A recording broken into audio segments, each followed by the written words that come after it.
What makes a man worthy of respect, his ambition, or the approval of those who never dared to dream? That question kept circling in my head the night Mr. Benton raised his glass in front of 20 dinner guests and said with a smirk, "To real men, the kind who build something solid, not just chase ideas behind a computer screen." The toast wasn't subtle, and neither was the look he gave me. My name is Julian Ortega. I'm 34 years old. I live in a modest apartment near downtown San Diego, and I just sold my logistics AI startup for $12.4 million. But at that dinner table, no one knew it, not even my fiancée. What they saw was the quiet guy who had turned down a stable corporate job to tinker with code. What they heard was the story of a man still figuring it out, and what they believed, especially her father, was that I wasn't good enough for Isabel. But sometimes silence is sharper than pride, and not every victory needs to be announced. Some are better served cold. If you've ever been judged before your story was finished like this video, leave a comment and subscribe. This one's for you. Lawrence Benton had never tried to hide his opinions about me. From the very first time we met at a family barbecue in the hills above La Jolla, he made it clear that he didn't trust men who worked from home. "You can't build anything real from a laptop," he had told Isabel as I stood nearby, pretending not to hear. Over the years, his criticisms became more subtle, but never kinder. He prided himself on being a man of results, retired military-turned-property investor, owner of multiple apartment complexes, and someone who believed that legacy was built through land bricks and cash flow, not code. To him, I was soft-spoken, overly theoretical, and entirely too optimistic. He'd chuckle when I talked about user-centered design or API integration, as if I were explaining a child's science project. And the worst part, he was never overtly cruel. Lawrence was a professional at the art of the polite insult. "Julian's a clever guy," he'd say in front of friends. "He just needs to find a way to turn that cleverness into an actual paycheck." He never asked real questions about my work, never wanted to understand it. He had already decided that what I did wasn't real. Isabel noticed, of course, but she had grown up in his shadow and learned to tolerate his need for control. "He's old school," she would say. "He thinks in square footage and retirement accounts." She believed he'd come around once he saw results. What she didn't realize was that some men don't come around, they only double down. That birthday dinner at his house was just another occasion for his quiet performance. The entire family was gathered, Isabel's mother, her two sisters' cousins from out of town. I was seated across from Lawrence at the head of a long oak table, the kind of table that made people feel small on purpose. He dominated the conversation as usual, telling stories about his military contracts, market deals, and a new 6-unit building he was renovating in Encinitas. At one point, Isabel's cousin asked me how my project was going. Before I could respond, Lawrence interrupted, still in the experimental phase. "Right, Julian?" He didn't look at me, just sipped his wine and kept talking. "It's good to have hobbies. I just hope Isabel gets to have something more stable in her future. That's all any father wants for his daughter." It was said casually, but it cut deep. No one defended me. Not even Isabel, who lowered her eyes and quietly reached for her water. I smiled. I nodded. I pretended to laugh. But something was changing inside me, a slow, deliberate shift. It wasn't the words that hurt most. It was the certainty behind them. He wasn't asking if I would fail. He was stating it as fact. And I had decided quietly to let him believe that for just a little while longer. I didn't grow up with men like Lawrence Benton. My father drove a delivery truck in Guayaquil, Ecuador, and my mother worked nights at a textile mill. We didn't have stock portfolios or multi-unit rentals. We had discipline, a broken radio, and a beat-up dining table that always seemed too small when we needed it most. But what we lacked in luxury, we made up for in curiosity. I spent my afternoons watching traffic patterns from our apartment window, wondering why certain trucks got stuck while others slipped through. At 13, I mapped out alternate routes through the city for fun. My mother laughed and called me her little inventor. When I moved to the U.S. at 18, it was on a partial scholarship to a community college in Texas. I worked nights cleaning offices and spent my days immersed in logistics models, systems thinking, and machine learning. I was obsessed with how things moved, goods people, information, and how much was wasted in the process. After transferring to a university, I built a basic routing tool that a local delivery firm adopted to reduce idle time. It wasn't revolutionary, but it saved them 18% in fuel costs over 6 months. That was the first time I saw how ideas, when applied properly, could reshape entire operations. I took a job at a supply chain tech company in Los Angeles right after graduation. It paid well, had benefits, and gave my family back home something to brag about. But every quarter, I watched innovation get strangled by bureaucracy. The tools we developed were clunky, overpriced, and designed for Fortune 500 companies, while millions of small to mid-sized businesses struggled with basic logistics. I knew I could build something simpler, leaner, smarter. I met Isabel during that time. She was teaching math at a bilingual charter school and came into the same cafe every Thursday morning before class. We bonded over our mutual love of structure, hers in equations, mine in systems. She listened intently when I talked about optimizing delivery fleets and machine learning predictions for route planning. She asked good questions, smart questions. And I fell in love with the way she made me feel understood. When I told her I wanted to quit my job and build something of my own, she didn't flinch. "If it's important to you," she said, "then we'll find a way." She didn't say, "You'll find a way." She said, "we." That meant something. We moved to San Diego the following spring, rented a modest apartment, and began living off her salary and my dwindling savings while I coded the first version of what would eventually become Tactics, my logistics AI assistant. It wasn't glamorous, it wasn't fast, but it was real. Of course, Lawrence didn't see it that way. He visited once during our first year there. I had converted our living room into a workspace, whiteboard walls, a second-hand server rack, prototypes scribbled on sticky notes everywhere. He walked in, glanced around, and said, "So this is the dream." Not a question, a statement. That afternoon, he pulled me aside in the kitchen and told me without malice, "If you love Isabel, you'll give her something she can count on, not just a dream you can't cash." I nodded politely, but his words stayed with me longer than I wanted to admit. And somewhere buried under the work, the pressure and the silence, they turned into fuel. The first year building Tactics nearly broke me. I worked 16-hour days in a chair that squeaked every time I shifted. Our kitchen counter became a whiteboard, the sofa, a crash pad. I coded through the night and ran demo simulations on borrowed infrastructure. Most days, I barely saw sunlight. I lived on caffeine-frozen meals and the hope that all of this meant something. Isabel was patient, supportive. But even patience has a half-life. She never complained, but I saw the toll in her eyes when she got home from a long day of teaching and found me still hunched over the same laptop, still explaining how the new algorithm would cut decision latency by 12%. At first, she was curious, then simply concerned, and eventually quietly worried.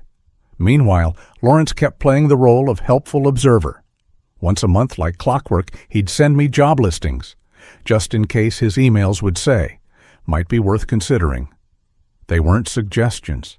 They were reminders of his expectations, his judgment, his belief that I was stalling her future. The hardest part wasn't his disapproval. It was the way it echoed my own doubts. Every time a client said no, every time a demo crashed, every time I stared at my dwindling bank account, I heard his voice. "If you love her, give her something she can count on." Still, I kept building. After 8 months, I landed our first small client, a regional courier company out of Arizona. They had 4 trucks and no system. Tactics helped them automate route planning and reduce fuel waste. The CEO called me personally to say he'd never seen anything like it. It was $800 a month, but it felt like oxygen. By the end of year 1, we had 3 paying clients.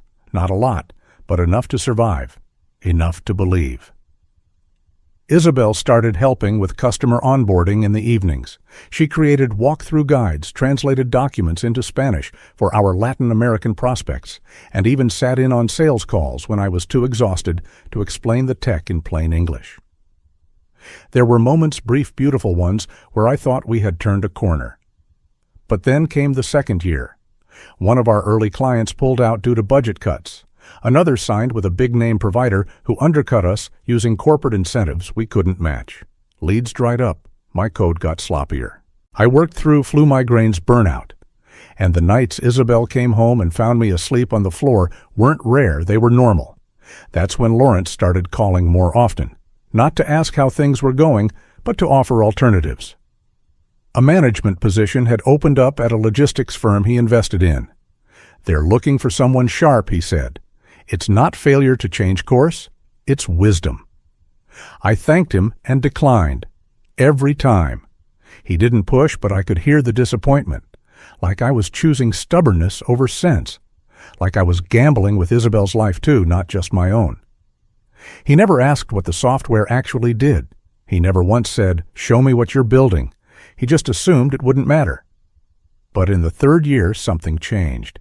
A mid-sized logistics company in Colombia signed on. They loved the system. Then they referred us to 2 partners, then 4, then 9. By September, we had 12 active clients and a waiting list, and that was when they reached out. A quiet email from a business development executive at a major global logistics firm. They'd been watching the small fleet AI space for months, and they wanted to talk. The email was short, direct, almost forgettable. Subject line: exploratory conversation, re-tactics. The sender was a VP of strategy at Horizon Transglobal, one of the largest logistics conglomerates in the Western Hemisphere. At first I thought it was spam, just another corporate scout fishing for market data. But the signature was real, the follow-up was swift, and within a week I was on a video call with their acquisitions team. They weren't just impressed, they were interested. What caught their attention wasn't our revenue. It was our retention rate. Every company that had adopted tactics in the last 12 months had renewed. None had churned. That kind of stickiness, they told me, was rare in our category, especially without a marketing team, external funding, or brand presence. They asked about my code-based scalability deployment process and vision. I answered every question without notes. Not because I had prepared a pitch deck, but because I had lived every line of it. For 3 years, this platform had been my second heartbeat. I knew it like a craftsman knows his own tools. 3 weeks later, they made an offer. $12.4 million, full acquisition, a 3-year consulting contract, equity in their new small fleet division. The number looked surreal on screen. I read it twice then, once more, not because I doubted it, but because I had forgotten what it felt like to win without apology. Still, I didn't tell Isabel. Not yet. The deal was in its final legal stages, but nothing was signed. I wanted it airtight before I raised her hopes. And honestly, there was another reason. I didn't want Lawrence to know. Not yet. I wanted him to go to sleep every night feeling confident that he was right about me. I wanted him to sit in the certainty of my supposed failure just a little longer. Not out of pettiness, but precision. Because some people only understand growth when it confronts their pride. So I smiled through dinners, nodded politely at job offers, laughed when he made jokes about my tech hobby. And in the background, I quietly negotiated the deal of my life. The final signatures were exchanged on a Wednesday afternoon. My lawyer called, voice shaking with excitement. "It's done, Julian. You just sold your company." I sat back in my chair. The apartment was silent. Isabel was still at work, and I found myself staring at the wall, not celebrating, not shouting, just breathing, slowly, deeply. All I could think about was that afternoon in the kitchen 2 years earlier. Lawrence looking around my cluttered workspace and muttering, "So this is the dream." Yes, this is the dream. The press release went live the following Monday at 9:00 a.m. sharp. Horizon Transglobal acquires AI logistics platform Tactics in $12.4 million deal. Within an hour, my inbox exploded. Old college professors, past clients, distant cousins I hadn't spoken to in years, all reaching out. LinkedIn requests poured in.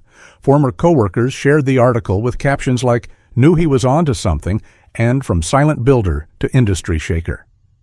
Local startup blogs posted features with titles like "The quiet architect behind San Diego's smartest fleet tool." But amid the buzz, there was one name that never appeared: Lawrence Benton. No text, no email, no call, not even a passive-aggressive message about taxes or market volatility. Just silence. I knew he'd seen it. Isabel's mother had called her mid-morning ecstatic. "We're so proud of Julian," she said. What an accomplishment. Her sister sent a screenshot of the article with a string of clapping emojis. Even Isabel's principal asked if she could feature me in the school newsletter. But Lawrence nothing. That night, Isabel looked at me across the dinner table phone, in hand, and asked gently, "Do you think he's read it?" "I don't think he missed it," I said. "I think he's digesting." She didn't press, but I saw the questions in her eyes. Not about the acquisition she knew by then, and we had cried and laughed and held each other the night I told her. No, her question was deeper. How long would I let her father sit in his silence? And the truth was, I didn't know, because part of me wanted to call him, to explain what I had built, to bridge the gap like an adult. But another part, the part that had endured 3 years of condescension, silence, and subtle slights, wanted something else. Not revenge. Clarity. I didn't need Lawrence to fall on his knees and beg. I didn't even need an apology. I just needed him to feel what I had felt, that bitter, slow burn of being underestimated by someone too arrogant to ask a real question. 2 days later, a neighbor of his, an older man who used to make smug comments at barbecues, commented on the article on Facebook. Isabel showed it to me. Lawrence had replied, "I knew Julian was working on something interesting." That was it. A sentence dipped in revisionist memory. Isabel read it, then looked at me. "He's pretending he always believed in you."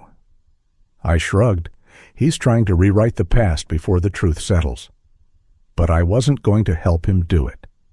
When we saw him that weekend at a family gathering, he couldn't avoid. He shook my hand like nothing had happened. "Heard the big news," he said with that same old neutral smile. "Quite the milestone." I smiled back. "Thanks." Then I walked away. Not angry, not smug, just calm. Because the real power wasn't in proving him wrong.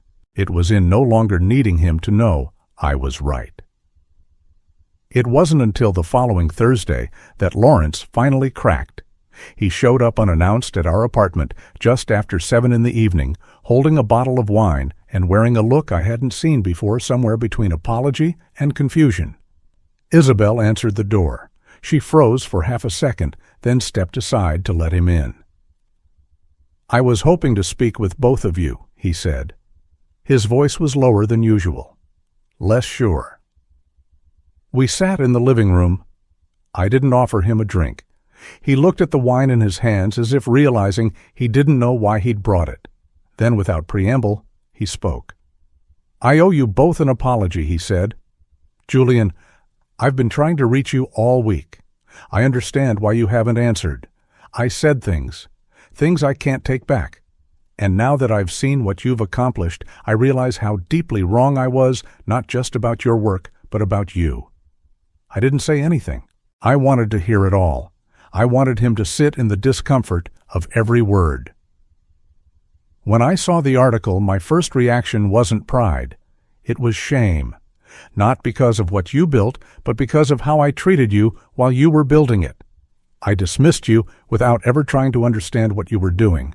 I judged you by my own narrow standards. Still, I didn't respond.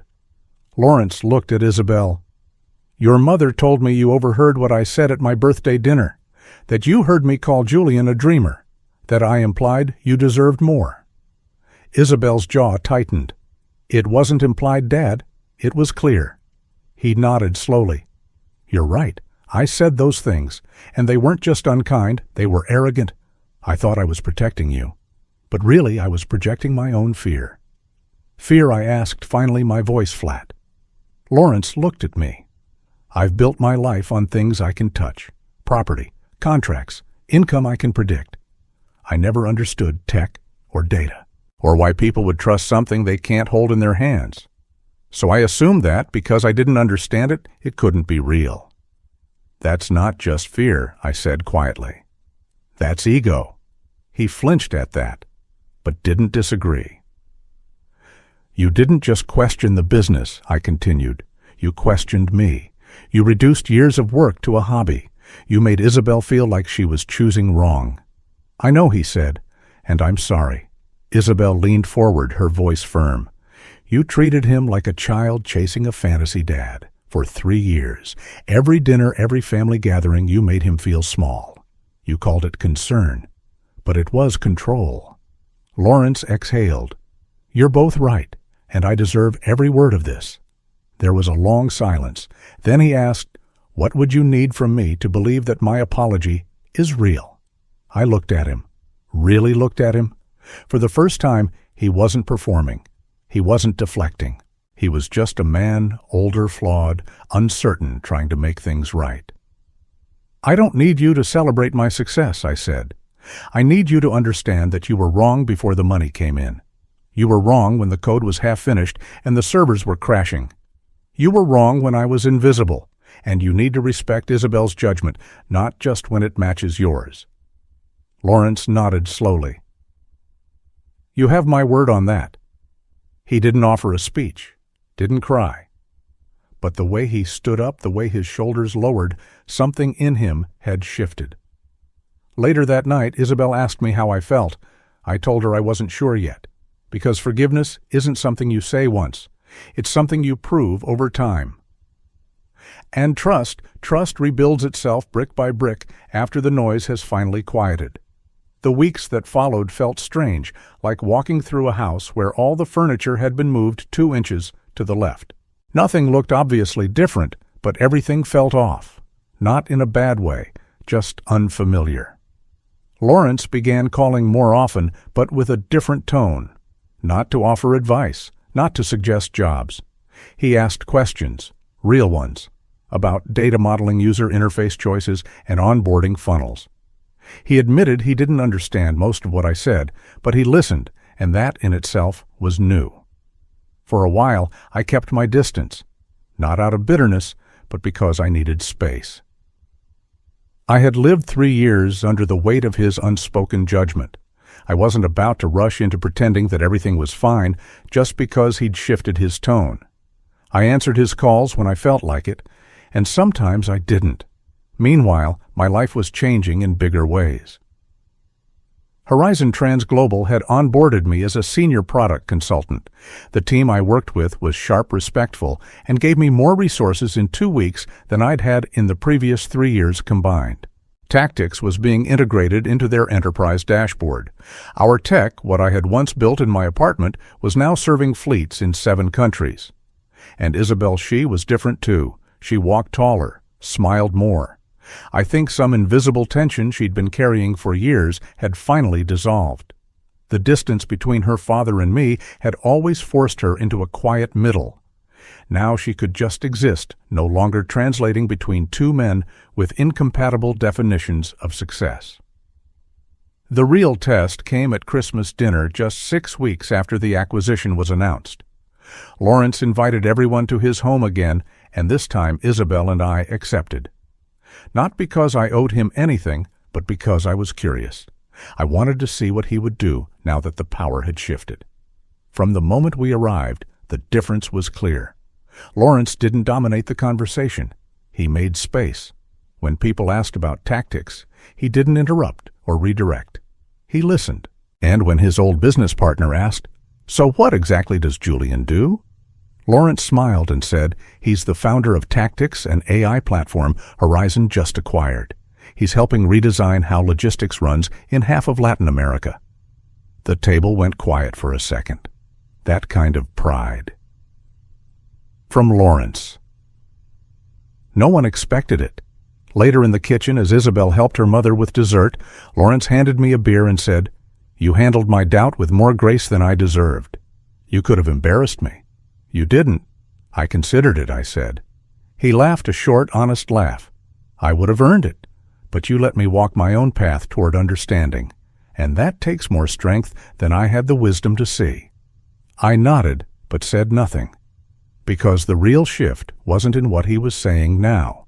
It was in everything he hadn't said before and could never unsay. But there was something comforting in knowing that he was trying. Genuinely. 6 months later, Horizon promoted me to Director of Small Fleet Strategy. The same week, Tactics was named their fastest scaling platform in company history. My face was in a feature spread in Modern Logistics Weekly. Lawrence forwarded the article to his friends. He didn't write a long message, just 4 words. This is my son-in-law. And that's when I knew. He wasn't trying to reclaim the narrative anymore. He was surrendering to it, not because of the money, but because he finally understood that belief doesn't come after the success. It's what allows success to exist in the first place. From a psychological perspective, stories like Julian's reveal an often overlooked truth. Respect built on fear or authority is shallow, but respect earned through quiet resilience runs deep. Julian didn't need to raise his voice, demand apologies, or prove anything in the moment. He let his consistency, discipline, and results speak louder than pride ever could. Lawrence's transformation wasn't sudden. It came from being forced to confront the limits of his own assumptions about risk, masculinity, and control. Men like him often view the world through a binary provider or failure. But success, as this story shows, has many forms, and sometimes it's shaped not by what you show people, but by what you keep to yourself. If you've ever been judged too early, doubted too quickly, or underestimated too long, you know that silence, when used wisely, can be its own kind of justice. And if this story stayed with you, if it reminded you of anything you've lived through or felt quietly, leave a comment, even just as simple, that hit deep. Because your experience, your voice might help someone else feel seen. And if you're new here, feel free to subscribe for more real stories that speak where others stay silent.